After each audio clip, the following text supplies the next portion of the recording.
प्रेमी भक्तजनों, श्री रामचरितमानस के छंद भाग 45 के अंतर्गत बालकांड के एक और मनोहारी हरगीतिका छंद की सरल व्याख्या और उससे जुड़ी कथाओं का वर्णन कर रहा हूं।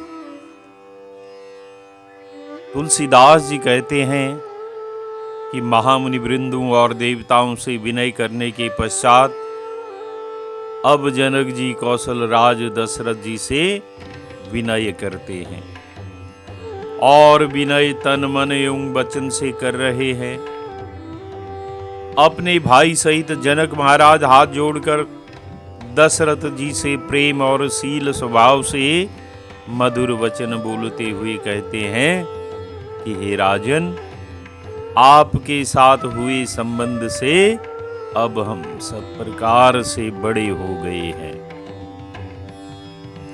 कहने का भाव यह है कि जनक जी जानते हैं कि वे चार चार कन्याओं के पिता हैं और वे बड़ी विनम्रता से राजा दशरथ का उपकार मान रहे हैं कि आप जैसे पराक्रमी, वैभवशाली और पुण्यात्मा राजा के राजकुमारों से हमारी बेटियां ब्याही हैं।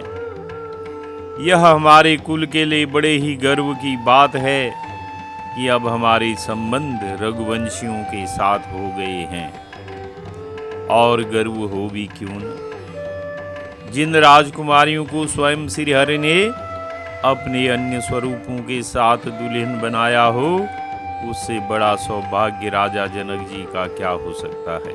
इसीलिए जनक जी दशरथ जी से बड़ी विनम्रता से कह रहे हैं कि हे राजन, जहां तक मेरा राज्य है और जितना हमारा साज है, यानी कि जितना भी अपना वैभव है, इसको अपना ही जानिए।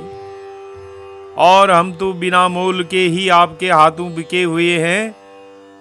कहने का भाव यह है कि जनक जी की विनम्रता देखिए कि वे कह रहे हैं कि इस राजपाठ सहित हम दोनों को आप बिना दाम के लिए हुए सेवक ही समझिए।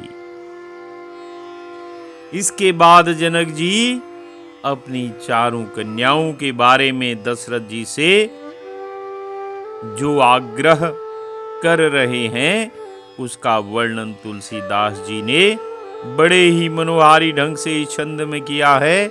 आइए इसका गायन करते हैं। ए दारिका परिचारिका करिपाली भी करुणा नई, अपराधु क्षमी बोली पठे, बहुत होंढी ट्योकई।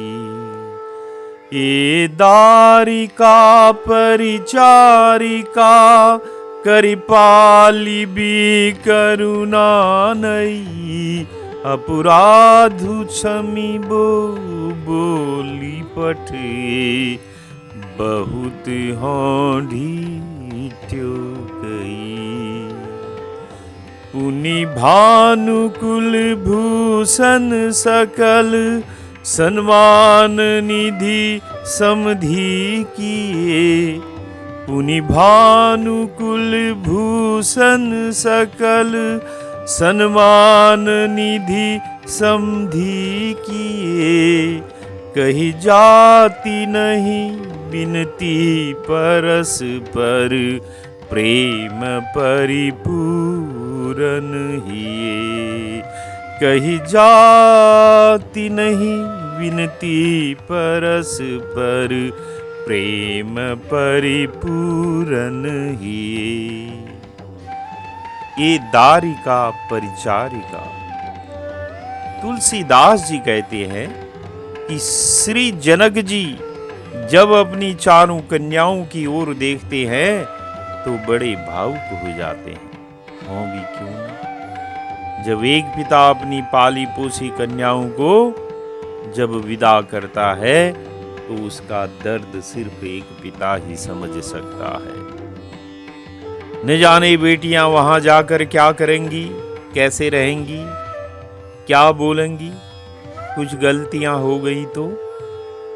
यह सब सोचकर जनक जी दशरथ जी से प्रार्थना कर रहे हैं कि इन कन्याओं को टहलनी मानकर अर्थात अपनी सेविका मानकर करिपाल भी करुणा नई, और नई नई करुणा अर्थात दया करके इनका पालन कीजिएगा, और कहीं ऊंच नीच हो जाने पर इन्हें अपनी परिचारिका समझकर माफ कर दीजिएगा।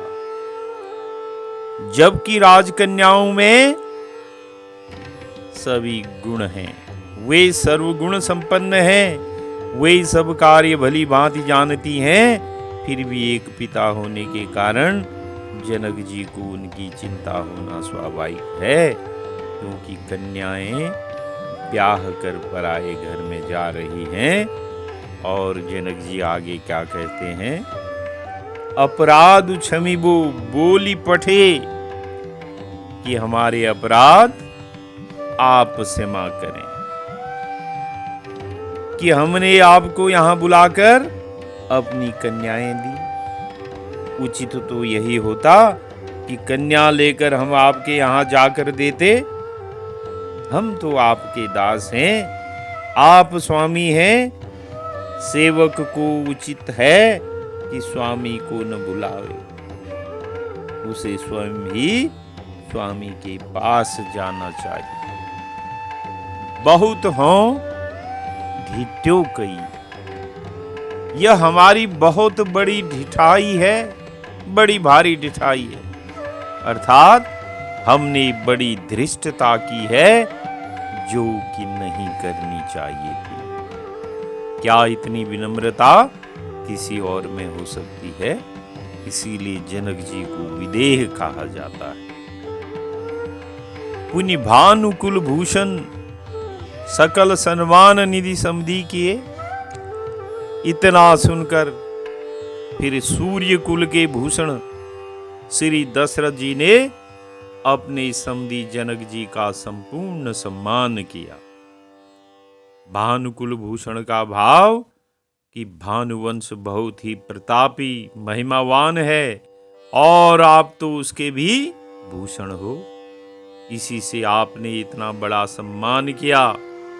जैसे आप समुद्र के समान बड़े हैं, वैसे ही आपने समुद्र के समान सम्मान किया। इतना सम्मान किया कि वे सम्मान के ही भंडार हो गए। कहने का तात्पर्य यह है कि जो जितना अधिक बड़ा होता है, कुलवान होता है, वह वैसा ही सम्मान दूसरे का भी करता है। सकल सन्मान निधि समधी की, कहने का भाव यह है कि उनके आदर सत्कार की इतनी प्रशंसा की, मानो उनको सम्मान का समुद्र ही बना दिया। जैसे कहा कि दान देने वाला बड़ा होता है, न कि लेने वाला। दाता प्रतिग्रहीता से सदा ही बड़ा होता है। आपने हमें कन्या दान में दी, भला आपके बराबर कौन हो सकता है? आप दोनों भाइयों के असंख्य गुण हैं। आपने ऋषियों और बारातियों का बड़ा उत्तम सत्कार किया। आपकी जितनी भी प्रशंसा की जाए वह थोड़ी है। ऐसा कहकर उनका दशरथ जी ने सम्मान किया। कही जाति नहीं बिनती परस्पर, प्रेम परिपूर्ण किए। तुलसीदास जी कहते हैं कि उनकी परस्पर की विनय कही नहीं जाती। प्रश्न उठता है कि परस्पर की विनती कैसे? राजा जनक तो कन्या वाले हैं, उनकी विनती करना तो उचित ही है, पर दशरथ जी महाराज का विनती करना कैसे उचित है? क्योंकि दोनों के हृदय प्रेम से परिपूर्ण हैं, इसीलिए दशरथ महाराज ने सम्मान कर उन्हें समुद्र कर दिया। और जनक जी की विनती कही नहीं जाती, अर्थात यह भी समुद्रवत हैं, यानी कि समुद्र की तरह हैं, क्योंकि परस्पर के प्रेम से दोनों के हृदय परिपूर्ण हैं। प्रेम परिपूर्ण ही दोनों के हृदय प्रेम से परिपूर्ण है। तो बोलिए सियावर रामचंद्र की जय।